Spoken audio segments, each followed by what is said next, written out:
আসসালামু আলাইকুম। নিশ্চয়ই সবাই ভালো আছেন। আলহামদুলিল্লাহ আমিও ভালো আছি।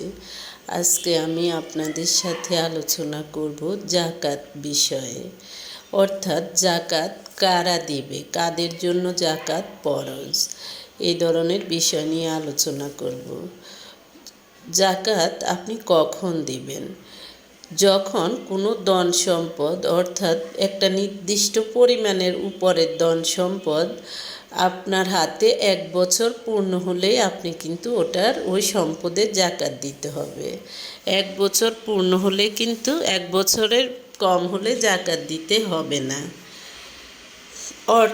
অর্থের ক্ষেত্রে সম্পত্তির যাকাত আদায় করতে হবে, অর্থাৎ অর্থ দিয়েই আপনি সম্পত্তির যাকাত আদায় করতে হবে। 40 ভাগের 1 ভাগ আপনাকে যাকাত দিতে হবে। নারীদের অলংকারের যাকাত এবং সম্পদের যাকাতও দিতে হবে।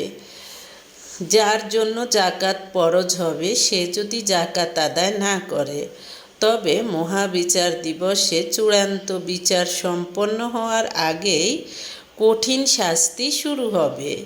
হিসাব নিকাশ শেষ না করা পর্যন্ত শাস্তি চলতে থাকবে। তারপর তার গন্তব্য জাহান্নাম বা জান্নাত তার দৃষ্টিগোচর হবে। শাস্তি দেওয়ার পরেই কিন্তু জান্নাত জাহান্নাম তার জন্য নির্ধারণ হবে।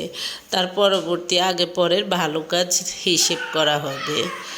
দেখা যায় যে অনেক মা বাবা সন্তানদের মধ্যে সম্পদ বন্টন করার আগ পর্যন্ত কিন্তু মা বাবার সম্পদের যাকাত দিতে হবে, না হয় শাস্তির সম্মুখীন মা বাবাই হবে।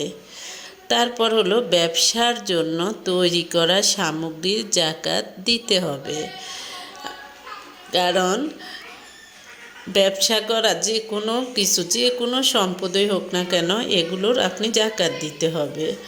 আল্লাহ 5 ওয়াক্ত নামাজ যেমন ফরজ করে দিয়েছেন, তেমনি সামর্থ্যবান মানুষের জন্য যাকাতও ফরজ করে দিয়েছেন।